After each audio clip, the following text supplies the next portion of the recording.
Now we will start explaining the section 2, which is about rotational equilibrium of an object. But before starting the equilibrium conditions, we will define what center of mass is. And first, we should define what center of mass is. The point at which all the mass of a body can be considered to be concentrated is called the center of mass. So, center of mass can be found by two ways. One of them is when an object is supported from its center of mass, the object stays in equilibrium. So look at this rock. So it is a huge object, but if you support it from its central mass, so then you can keep this object in balance. Then I can predict now by looking at this picture. Where is the central mass? Central mass is going to be on this vertical line, which passes from this support point. So we supported the object from here. So central mass of this rock will be somewhere on this line. One way is this. For example, you can even find where is the central mass of this object is by supporting it. So then when you support it from its central mass, it's going to stay in balance. So then I can say that, yeah, here, this position is the center of mass of this pen. So another way is when you throw an object up into air, so the object rotates around its center of mass. The best example for this is a hammer. When you throw a hammer in air, you are going to observe that. So the hammer itself is spinning about a specific point. That specific point is central mass. So then, the complete motion of the hammer thrown up to the air is a combination of a rotational motion. The hammer rotates in air around that specific mass point, that is the central mass. So then it's rotating about this center. Second one is central mass of the hammer is following a parabolic path. So when you throw a hammer into air, so then we can say that hammer exhibit two type of motion. One of them is rotational motion, the other one is translational motion. So hammer rotates about its center of mass, and center of mass of the hammer follows a path of projectile or parabolic path as this one. And this is not only for the hammer. When you throw an object in air, this object's center of mass will follow a parabolic path. Or another name, center of mass moves along the path of a projectile. Remember, in the 11th grade, you studied projectile motion. But the end of the object will trace out circles around its central mass. So if the central mass is here, when you throw it, it's going to be rotating like this. So the ends will make circles around that specific point, which is the center of mass of the object. And for regularly shaped object, it is not so hard to find where is the central mass is. For regularly shaped object, the central mass is the geometric center. For example, this is the cylinder. So then geometric center is the central mass. It's a triangle, geometric center again central mass. So it's a disc or circle, geometric center is here, its central mass. Square or rectangle, so then geometric center is again center of mass. But if object is not a regularly shaped object, just like this baseball bat, so the center of mass of irregularly shaped object will be closer to the end, which has greater in mass. Let me look at this. So which side is greater in mass? This side is greater in mass than this. That's why central mass must be closer to the thicker end, which is greater in mass. And center of gravity is another definition. Center of gravity is defined if an object is positioned inside a gravitational field of a space body. I mean, if you put an object on Earth, on Mars, on Moon, so then there's a gravitational field of that space body. So then center of gravity is the position is defined if the object is positioned inside the gravitational field of the space object. For most situations, the center of mass and center of gravity are equivalent. So then, if center of mass of this object is here and center of gravity will be also here, but their definitions are different. Center of gravity is the position at which the gravitational force acts on an object. So then, when, remember, we are drawing the gravitational force towards the center of the earth, so then we should draw the gravitational force, which is the weight, and then downward from where? From the center of gravity. Not here, not here, not here, wherever the center of mass or center of gravity is. So we are going to draw it from that point down to the ground. And now we will start studying the equilibrium conditions. First equilibrium is the translational equilibrium. You studied this in the 11th. If the net force acting on an object is zero, and sum of the vectors, sum of all forces or resultant force acting on the object is equal to zero, then we say that the object is in translational equilibrium. So if the net force acting on an object is zero, the object is in translational equilibrium. But if net force acting the object is non-zero, so object will accelerate with some acceleration. So second law of motion is written in the 11th grade according to this. So then if the net force is not equal to zero, so you will calculate an acceleration. But if net force acting on the object is equal to zero, so then object will be in translational equilibrium.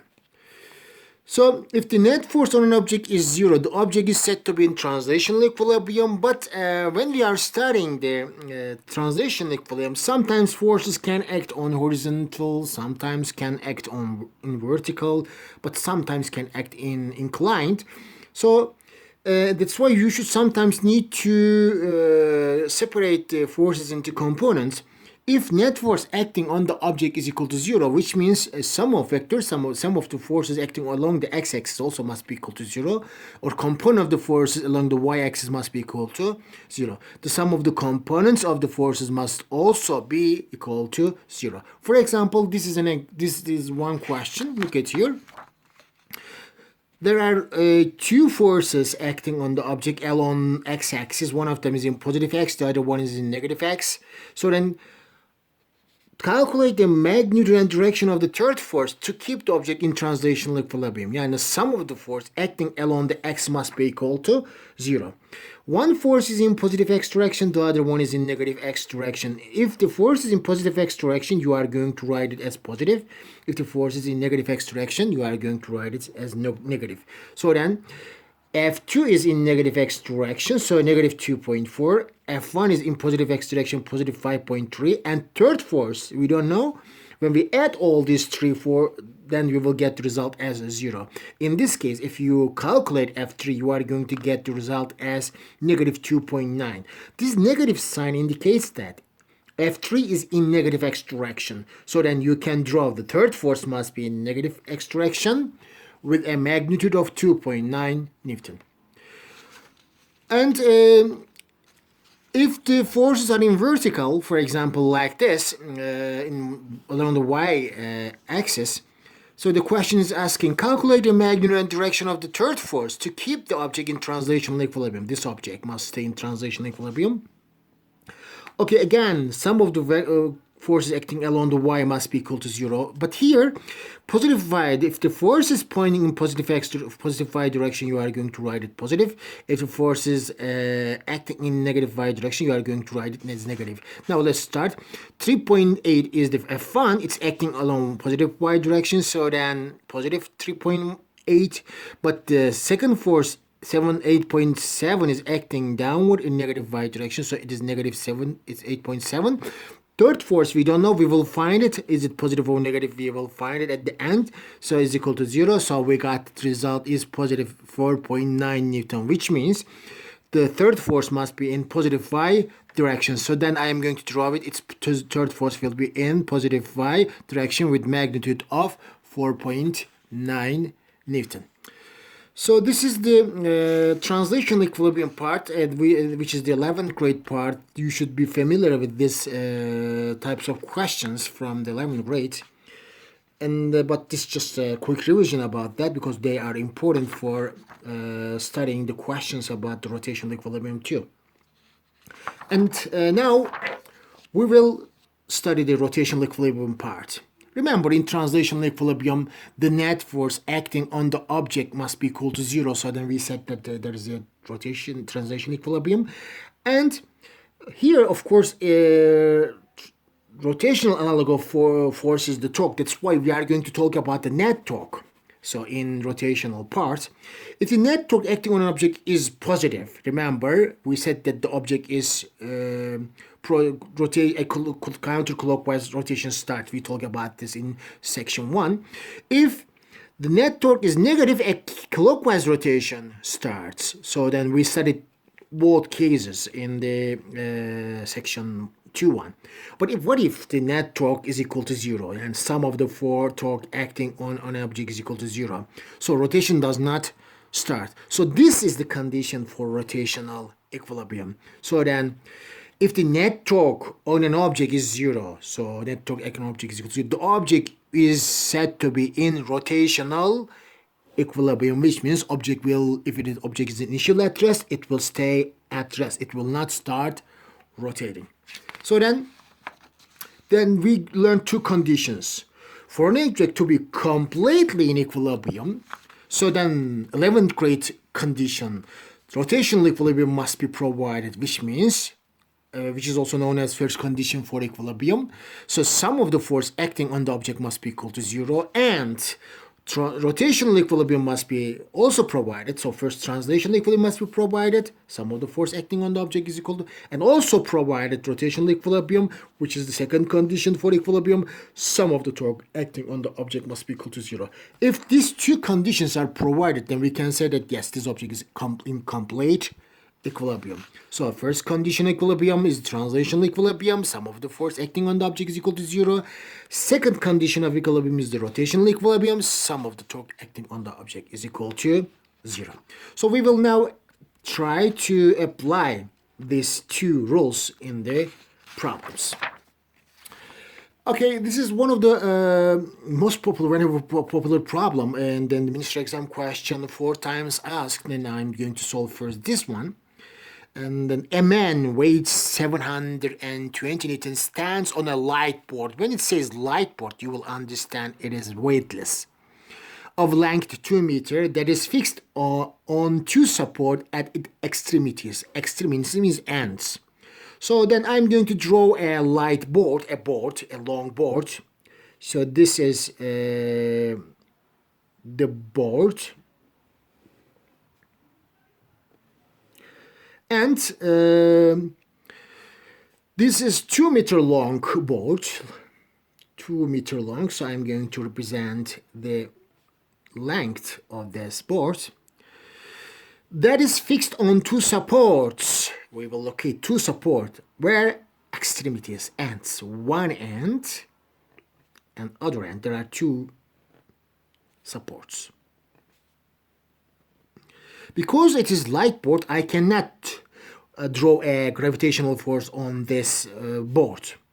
Otherwise, I should draw it from the center of gravity. But because this question says it's a light board, I will not draw it. And a man weighs 720 newtons stands on the light board, but where? Now, second sentence is explaining it. If the distance between the point where the man stands and the first support. So which one is first support? It's up to you. So you can say that this is the first support or that is the first support. So then I am going to say, okay, this is the first support, the one on the left. It doesn't make difference. And the man on the right is the second support. And the man is standing 0.5 meter from the first support, somewhere here. So it is the 2 meter, half is 1 meter, somewhere here. The man is standing. There is a man standing here. And Distance to the first support is 0.5 meters. That distance is 0.5 meters.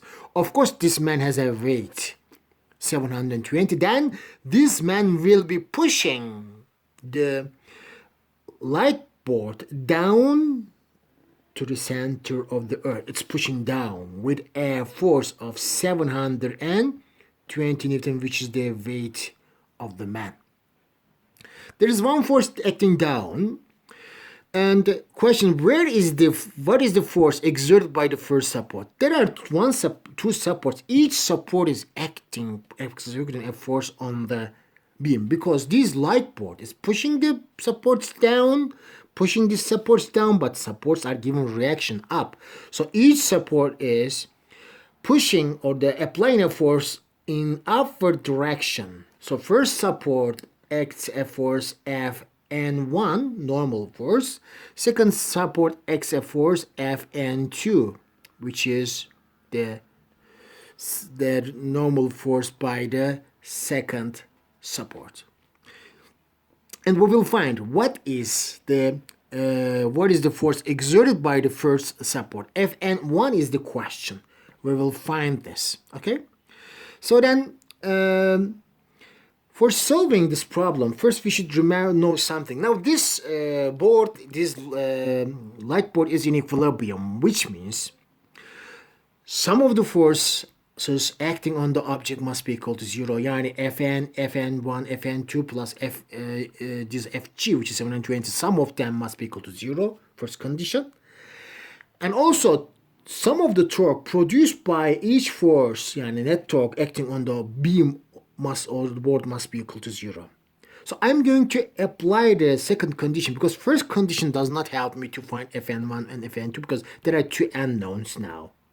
But second condition, which is the rotational equilibrium, will help me. And we should know that if this beam is in rotational equilibrium, this net torque acting on the beam must be equal to 0 wherever the axis of rotation is chosen. I can choose here, wherever I want as axis of rotation. When I write rotational equilibrium according to this axis of rotation, always sum of the torque acting on the board will be 0. But which part, if I choose, is advantage for me? If I choose one of the location of the unknown force, which is the Fn2, because I will find Fn1. So if I choose this point as axis of rotation, torque of Fn2 will be 0, so that's why Fn2 will be out of the rotational equilibrium equation. Then there will be only one unknown, which is Fn1. So then I can find what Fn1 is. So then I choose always the location of one of the unknown force, which is not asked. So Fn1 is asked. I'm going to choose the location of Fn2 as axis of rotation. Then I will define distances according to this axis of rotation.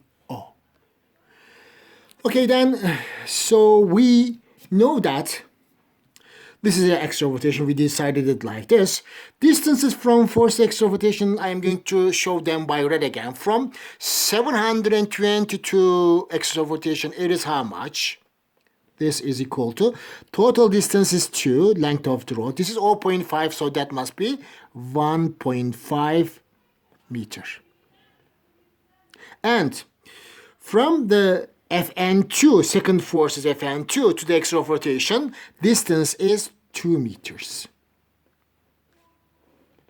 For Fn2, I don't need to worry because it's acting on the axis of rotation. That's why its torque is going to be 0. So now let's calculate the torque one by one.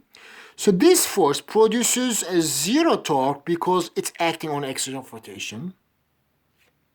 Then let's calculate the torque of 720. First, let's find it if it is producing a clockwise or counterclockwise rotation. Fix it from the axis of rotation O. Push in the direction of the force, which is down to the page. So it is counterclockwise rotation, positive. This force produces a torque positive about this point. So let's calculate it. Torque produced by, I'm going to say this is torque G. It is positive. F times T. F is 720. Distance from first axis of rotation is 1.5. Now let's calculate it. which is 720 multiplied by 1.5, which is equal to 1080 Newton meter. Positive 1080 Newton meter. And let's calculate the torque of Fn1. So again, do the same thing. Fix your pen from X rotation. Push in the direction of the Fn1 because Fn1 is up to the page. Rotation is clockwise, which means Fn1 produces a negative torque. So let's write the torque. Torque 1 I am going to write. It is negative. How much is the force? I don't know. I will calculate Fn1 multiplied by distance from force to X rotation. It is 2 meters multiplied by 2. So this is torque 1. This is torque 2. This is torque G. There are 3 forces acting on the board. There are 3 torques. Now apply the condition for rotational equilibrium. What is that? Sum of the torque acting on the board must be equal to 0, which means when I added these numbers, which is torque 1 negative 2 times Fn1. Yes. Torque 2 is 0. Torque 3, which is torque G, is positive 1080. Must be equal to 0. Then negative 200, negative, this is negative.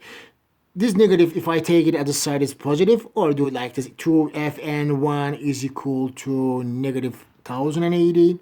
Divide both sides by negative 2 and negative 2. So then if we do that, this negative 2 will simplify. Negative 1080 divided by negative 2, which is equal to 540. Fn1 is equal to 540 Newton. So it was the question Fn1 in this question, and we found it. So it is equal to 540. So let's record it. Fn1 is calculated as 540 Newton. So I'm not going to finish this problem. Yes, this is all about this problem. It's until this extent, but now we have left one unknown, which is Fn2. Fn1 is known, Fg is known, Fn2 is another unknown. Let's find it too.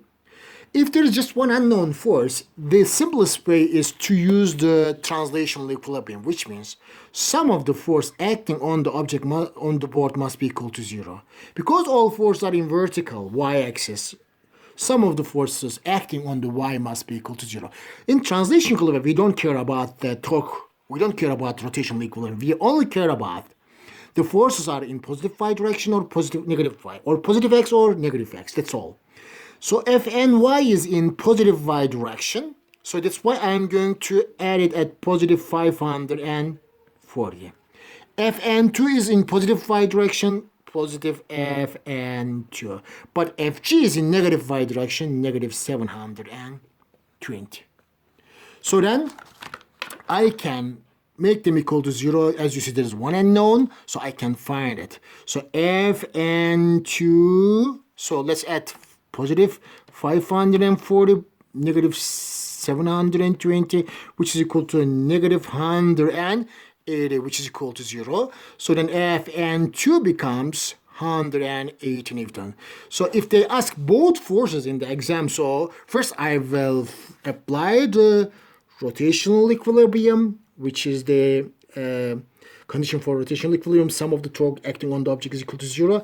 After finding one of the forces, because one unknown is left, if one unknown force is left, apply the translational equilibrium. So then find the other unknown force.